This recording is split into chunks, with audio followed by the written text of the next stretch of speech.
Friends, welcome to another video of my channel पॉलो बायोलॉगस। तो आज इस वीडियो में हम एक टास्क परफॉर्म करेंगे। उस मतलब हमारे लिए ऑब्जेक्टिव क्या है? To learn the evolution of the amino acid across a given family of protein. तो हम एक प्रोटीन फैमिली को सेलेक्ट करेंगे और फिर इसकी इवोल्यूशन देखिए अमाइनो एसिड्स में कि वो कैसे इवॉल्व हुआ है, कौन कौन सी अमाइनो एसिड पे कैसे कैसे चेंजेस हुए हैं, कहाँ पे म्यूटेशन हुआ है। तो ये चीज़ जो हम टास्क परफॉर्म करेंगे वो हम बायोइन्फॉर्मेटिक्स के टूल्स के साथ करेंगे, उसका यूज़ करके करेंगे। तो इसके लिए हमें सबसे पहले क्या करना है? सबसे पहले अपना ब्राउज़र खोल, वेब ब्राउज़र। उस वेब ब्राउज़र में हमें कौन सी साइट खोलनी है? यूनिप्रॉट की। तो यूनिप्रॉट के लिए साइट क्या है हमारी? uniprot.org। तो आप ये डाल के जब चलेंगे तो आपको यूनिप्रॉट का होम पेज खुल जाएगा, जिसके अंदर आपको डेटाबेस सेलेक्ट करना है यूनिप्रॉट केबी, और फिर आपको अपनी सेलेक्टेड प्रोटीन को यहाँ पे मेंशन करना है। तो यहाँ पे हमने हीमोग्लोबिन लिया है पहले, क्योंकि हम जो प्रोटीन देखने वाले हैं वो हम हीमोग्लोबिन का देखेंगे, फिर मायोग्लोबिन का भी देखेंगे। तो यहाँ पे हम प्रोटीन कौन सी सेलेक्ट कर रहे हैं? Globin protein. तो ग्लोबिन प्रोटीन दोनों में सेम है, मायोग्लोबिन और हीमोग्लोबिन में कैसे चेंजेस है अमीनो एसिड के लेवल पे वो हम देखेंगे। तो हमने हीमोग्लोबिन डाल दिया टाइप करके, फिर उसके बाद हमारे पास रिजल्ट्स आ जाएंगे। तो अब हमें अगर इवोल्यूशन देखना है तो ऑब्वियसली इवोल्यूशन किसी सिंगल ऑर्गेनिज्म में कभी नहीं देखा जा सकता, तो हमें group of organism different different के लेने पड़ेंगे उनके हीमोग्लोबिन का, ताकि हमें डिफरेंस जो है during the course of evolution हम देख पाए उसके अंदर। तो जब आपको सारे ऑर्गेनिज्म के दिख जाएंगे तो आप अपनी मर्जी से अलग अलग ऑर्गेनिज्म यानी कि इवोल्यूशन में जो डिफरेंस है, अलग अलग लेवल के ऑर्गेनिज्म, अलग अलग क्लासिफिकेशन से आप ऑर्गेनिज्म सेलेक्ट कर सकते हैं। तो यहाँ पे हम मिनिमम 10 ऑर्गेनिज्म आप सेलेक्ट कर सकते हैं, तो अपनी मर्जी से। तो आपको 10 ऑर्गेनिज्म पे सेलेक्ट करना है। तो यहाँ पे आपको मेंशन है, ये जो आपको टिक दिख रहा है ये सिलेक्शन का टिक है। तो आप स्पेसिफिकली हर ऑर्गेनिज्म के सामने आपको यहाँ पे एक बॉक्स मिलेगा जिस पे आप टिक लगा के उसे सेलेक्ट कर सकते हो। तो जब आपने सेलेक्ट कर लिए अपने 10 ऑर्गेनिज्म, उसके बाद आपको यहाँ पे डाउनलोड के ऑप्शंस पे जाके क्लिक करना है। तो आपके जितने भी सेलेक्टेड ऑर्गेनिज्म है, सिर्फ उनकी जो सीक्वेंस है अमाइनो एसिड की वो डाउनलोड होगी, और वो भी किस फॉर्मेट में होगी? फास्टा फॉर्मेट में, क्योंकि हमें फास्टा फॉर्मेट ही चाहिए। और फास्टा फॉर्मेट का मतलब क्या होता है? जो आपकी जो भी सीक्वेंस होगी GAT मतलब अमाइनो एसिड की, उसके आगे जो है वो एक ग्रेटर देन का साइन होगा। तो फास्टा सीक्वेंस का मतलब ही होता है कि स्टार्टिंग में ग्रेटर देन का साइन होना। तो इससे ये इंडिकेट करता है कि ये एक फास्टर सीक्वेंस है। तो ये सारी फास्टर सीक्वेंस जो है 10 प्रोटीन्स की, 10 डिफरेंट ऑर्गेनिज्म में हीमोग्लोबिन प्रोटीन की आपको डाउनलोड होकर एक फाइल में मिल जाएगी। अब हमने यहाँ पे कौन कौन से ऑर्गेनिज्म की ली है उसके लिए हम देखेंगे। हमने लिए यहाँ पे ह्यूमन की, रैट की, जेब्रा फिश की, duckbill platypus, chicken, peg, shape and common crab and God के लिए। तो हमने इन ऑर्गेनिज्म का हीमोग्लोबिन लिया है। अब हमने डाउनलोड कर लिया। अब हमें दूसरा सॉफ्टवेयर यूज़ करना है, वो है हमारा इसके बाद पहले हमें जो हमने डाउनलोड किए फाइल, पहले हमें उसमें कुछ एडिट करनी पड़ेगी, क्योंकि हमें क्लस्टर में अलाइनमेंट करना है। तो अलाइनमेंट करने के लिए जो भी फाइल का नेम है वो कभी भी सेम नहीं होना चाहिए। तो आप यहाँ पे देखेंगे सबके आगे हीमोग्लोबिन प्रोटीन लिखा है, सेम सेम नेम होगी, तो आपको आगे के 10 कैरेक्टर्स जो है वो सबके डिफरेंट डिफरेंट करने होंगे। यहाँ पे ओविस लिखा है, अगर कोई सेम ऑर्गेनिज्म है तो वहाँ पे क्लस्टर में जो है अलाइनमेंट के टाइम पे ये एरर बता सकता है। इसलिए आपको पहले से ही सबके नेम जो है वो 10 लेटर जो है स्टार्टिंग के, वो आपको डिफरेंस रखने, किसी का भी मैच नहीं होना चाहिए। तो आपको पहले फास्टा फॉर्मेट को थोड़ा सा एडिट करना पड़ेगा उसकी फर्स्ट लाइन को। जब आप एडिट करके इसको सेव कर लेंगे, और ये फास्टा फॉर्मेट स्पेशली सिर्फ और सिर्फ नोट पैड में आप खोल सकते हैं, और किसी फॉर्मेट में भी काम करे या ना करे। तो यहाँ पे हमने उबंटू पे काम किया है, लिनक्स पे, तो यहाँ पे एडिटर में खोला है, विंडोज़ पे आप नोट पैड में खोल सकते हैं। जब आपने चेंज कर ली उसके बाद आप क्लस्टर खोलेंगे अपना, और उसके अंदर आपको यहाँ पे ऑप्शन दिखेगा फाइल। फाइल पे जब आप क्लिक करेंगे तो आपके पास आएगा लोड सीक्वेंस का ऑप्शन। तो जब आपके लोड सीक्वेंस आएगा तो आप लोड सीक्वेंस पे क्लिक करके, और आपको जिस नाम से आपने फाइल सेव करी है, जो आपने फास्टा फॉर्मेट है, उस नाम को आप सर्च करके और यहाँ पे लोड सीक्वेंस कर देंगे। लोड सीक्वेंस करने के बाद आपके पास ये सेकंड ऑप्शन है अलाइनमेंट का। जब आप इस पर क्लिक करेंगे तो आपको नीचे लिखा आएगा एंड में डू कंप्लीट अलाइनमेंट, जहाँ पे तो आपको कंप्लीट अलाइनमेंट पे क्लिक कर देना है, और फिर कुछ देर बाद आपको ये अलाइनमेंट सीक्वेंस मिल जाएगा। अब इस अलाइनमेंट सीक्वेंस में आप देख रहे हैं यहाँ पे जो कुछ जगह पे स्टार्स लगे हुए हैं, और कुछ जगह पे आपको डॉट्स दिख रहे होंगे, कुछ जगह पे डबल डॉट दिख रहा है, और कुछ जगह पे आपको सिंगल डॉट दिख रहा है। तो इन सब का मतलब क्या है? तो ये एक इंडिकेशन है कि कौन सी सीक्वेंस जो है कंजर्व है, कौन सी सेमी कंजर्व है और कौन सी बिल्कुल डिसिमिलर है।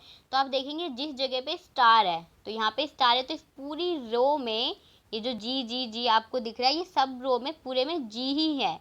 तो इसका मतलब क्या है यहाँ पे कि इस सारे अमीनो एसिड में, यानी कि सारी प्रोटीन में इस पोजीशन पे कोई चेंज नहीं हुआ, यानी कि similar position of amino acid है, सब में यहाँ पे जी जी यानी कि ग्लूटामीन ही है। अब यहाँ पे आपको डबल डॉट का मतलब क्या है? डबल डॉट का मतलब है थोड़ा सा डिसिमिलर, यानी कि ऑलमोस्ट सिमिलर है लेकिन मे बी थोड़ा सा म्यूटेशन हो सकता है, सेमी कंजर्वेशन हो गया। तो जैसे कि आप अगर यहाँ पे देखेंगे ये डबल डॉट है, तो आपको दिख रहा है यहाँ पे सब जगह आई आई आई है, लेकिन आपको एक जगह यहाँ पे वी दिखेगा और एक यहाँ पे आपको एल दिख रहा है। तो ये दो जगह पे प्रोटीन चेंज हुई है, अमीनो एसिड चेंज हुआ है इस प्रोटीन में, लेकिन बाकी सारी जगह पे क्या है? आई आई है। तो ये सेमी कंजर्वेशन हो गया। तो यहाँ पे आपको सेमी कंजर्वेशन दिख रहा है, लेकिन जहाँ पे आपको सिंगल डॉट दिख रहा है, तो आपको यहाँ पे कोई कंजर्वेशन नहीं दिखेगा सिंगल डॉट में। ये आपका स्टार है, ये आपका सिंगल डॉट है, तो ये सिंगल डॉट जो है आप देख रहे हो इसमें, नहीं ये भी स्टार है आपका।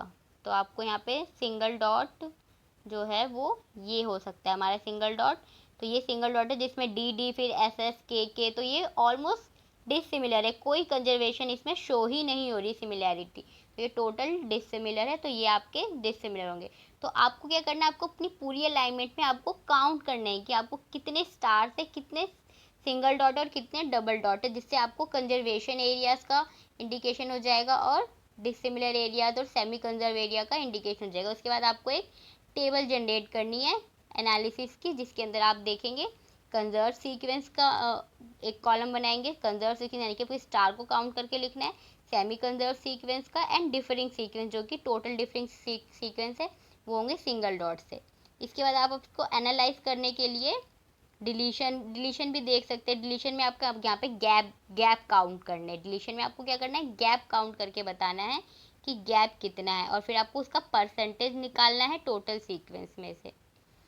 टोटल अमाइनो एसिड यहाँ पे हमने दे रखा है, तो इसका परसेंटेज निकाल देंगे 25 अपॉन में 149 इंटू में 100। तो आप ऐसे करके हर रो का परसेंटेज निकाल सकते हैं। तो आपको पता चल जाएगा एज अ परसेंटेज कि इस सीक्वेंस में 16.77% ऐसा एरिया जो कि कंजर्व है, 22.81 ऐसा एरिया है जो कि सेमी कंजर्व है। तो आपको एक परसेंटेज से एक अंदाज़ा हो जाएगा कि इस प्रोटीन में इतना एरिया जो कंजर्व है। तो हम बाकी प्रोटीन को जब ऐसे करेंगे तो हम कंपैरिजन करके एनालिसिस कर सकते हैं कि इवोल्यूशन के टाइम पे कैसे प्रोटीन जो है इवॉल्व हुई है, कितना उनका एरिया जो कंजर्व है और कितना डिसिमिलर है, यानी कि सेमी कंजर्व है और डिसिमिलर है।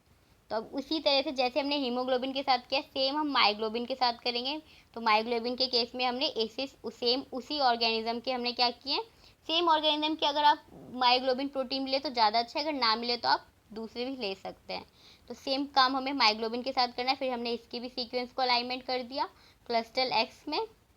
क्लस्टल एक्स का ही यूज़ करना है, यहाँ पे आप देखें तो आपको क्लस्टल एक्स का ही यूज़ करना है अलाइनमेंट के लिए, और यूनिप्रोट वेब ब्राउज़र से आपको डाउनलोड करनी है सीक्वेंस। फिर इसकी भी आप एक एनालिसिस टेबल बना लेंगे, आपको पता चल जाएगा कौन से एरिया कितने एरिया कंजर्व है। तो आप कंपेयर कर सकते हैं। हमने उसमें देखा था 16.77 एरिया जो था वो कंजर्व था, बट मायोग्लोबिन प्रोटीन में क्या है, सिर्फ और सिर्फ 4% एरिया, अराउंड 4.34% एरिया जो है वो कंजर्व है। तो हम इससे देख सकते हैं कि मायोग्लोबिन प्रोटीन जो है कोर्स ऑफ इवोल्यूशन के टाइम पे ज़्यादा चेंजेस आए हैं, उसके अंदर ज़्यादा म्यूटेशन आया, बल्कि हीमोग्लोबिन क्या है, मायोग्लोबिन के कंपैरिजन में वो ज़्यादा कंजर्व रही है। तो आप ऐसे एनालिसिस कर सकते हैं। अब जब आपने अलग अलग उसके अलाइनमेंट कर ली, अब आप एक और तरीका है, अपेंड भी कर सकते हैं। आप मायोग्लोबिन और हीमोग्लोबिन दोनों की सीक्वेंस को लेके यहाँ पे अपेंड भी करके देख सकते हैं कि अब सबको आपने एक साथ अलाइनमेंट कर दिया। अब अपेंड करके आप एनालिसिस कर सकते हैं कि मायोग्लोबिन और हीमोग्लोबिन के साथ में कितने ऐसे अमीनो एसिड की पोजीशंस है जो कि कंजर्व है, यानी कि आप स्टार पोजीशन को काउंट करके देख सकते हो कि मायोग्लोबिन और हीमोग्लोबिन दोनों में कितने ऐसे पोजीशन है अमीनो एसिड की जो कि कंजर्व है। तो अगर आपको अपेंड करना है तो उसके लिए आपको यहाँ पे जाना पड़ेगा फाइल पे आप जाके फिर ऐड सीक्वेंस का ऑप्शन आएगा, और फिर ऐड सीक्वेंस के बाद आपके पास अपेंड का यहाँ पे ऑप्शन आएगा फाइल में ही।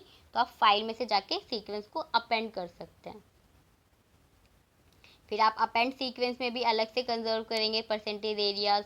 तो आपको ऑब्वियसली जब हीमोग्लोबिन में अलग परसेंटेज कंजर्वेशन एरिया आ रहा था, और जब दोनों को मैच कर देंगे हीमोग्लोबिन और मायोग्लोबिन को, तो परसेंटेज एरिया और कम हो जाएगा, क्योंकि दोनों में सिमिलर होने के चांसेस और कम हो जाएंगे, क्योंकि दोनों डिफरेंट प्रोटीन है। तो म्यूटेशंस हुई होगी तभी तो दो अलग प्रोटीन्स बने होंगे। तो अगर अलग प्रोटीन्स है तो कंजर्वेशन एरिया धीरे धीरे घट जाएगा। तो यहाँ पे हमारी एनालिसिस हो गई मायोग्लोबिन और हीमोग्लोबिन की। तो यहाँ पे आप अलग से एक सिंगल इंडिविजुअल का भी लेके आप देख सकते हो। तो यहाँ पे हमने ह्यूमन का स्पेशली लिया था, ह्यूमन का मायोग्लोबिन और हीमोग्लोबिन।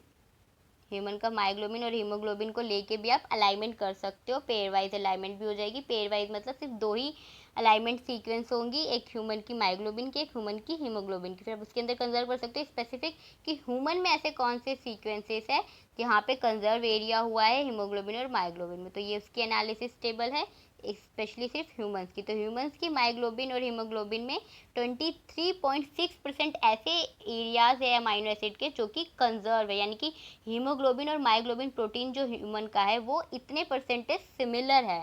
तो आपको यहाँ से एक एनालिसिस निकल सकती है। तो यहाँ पे पोजीशंस दी हुई है, ह्यूमन की हमने काउंट करके लिखी हुई है अलाइनमेंट की। तो ह्यूमन की पोजीशंस पे कहाँ पे कितने स्टार्स है, और मायोग्लोबिन पे। तो आप स्पेसिफिक हमने यहाँ पे सिर्फ एक अमीनो एसिड का लिया है, वेलिन का। तो वेलिन का कैसे चेंज हो रहा है, आप ऐसे अलग अलग अमीनो एसिड का भी एनालिसिस कर सकते हैं। तो यहाँ पे वेलिन था, वेलिन से चेंज हो गया मायोग्लोबिन, वो ग्लूटामिन बन गया। इस पोजीशन पे वेलिन का वेलिन ही था, यहाँ पे इसमें वेलिन था लेकिन इसमें दूसरा अमीनो एसिड चेंज हो गया। तो स्पेसिफिक आप किसी एक अमीनो एसिड का लेके यहाँ पे चेंजेस देख सकते हैं। और वो आप इससे आप दूसरी एनालिसिस भी लगा सकते हो किस टाइप के अमीनो एसिड से चेंज हुआ है, वो हाइड्रोफोबिक है या फिर हाइड्रोफिलिक है, ये किस टाइप के अमीनो एसिड से रिप्लेस हुआ है। तो उसके अकॉर्डिंग उसका आप नेचर का भी पता लगा सकते हैं अमीनो एसिड्स का। तो यहाँ पे आपकी एनालिसिस थी। अब ये एक्स्ट्रा एनालिसिस है जहाँ पे हीमोग्लोबिन के अलग से आप सब यूनिट्स के लिखते हैं। आपको पता है मायोग्लोबिन की सिंगल सब यूनिट्स होती है, बट हीमोग्लोबिन के 4 सब यूनिट्स होते हैं, दो अल्फा के 2 बीटा के। तो आप अलग से उसके सब यूनिट्स का भी अलाइनमेंट करके एनालिसिस कर सकते हैं। तो यहाँ पे हमारा ये टास्क खत्म होता है। हमने अलाइनमेंट किया और उसके एवोल्यूशन में देखा कि कहाँ पे कौन सी साइड पे कितने % कंजर्वेशन एरियाज था हीमोग्लोबिन और मायोग्लोबिन में। तो यहाँ पे हमारा एक टास्क कंप्लीट होता है। नेक्स्ट वीडियो में हम दूसरे टास्क के साथ मिलेंगे। अगर आपको ये वीडियो पसंद आई हो तो प्लीज़ लाइक कीजिए, शेयर कीजिए एंड चैनल को सब्सक्राइब कीजिए। Okay, bye bye guys.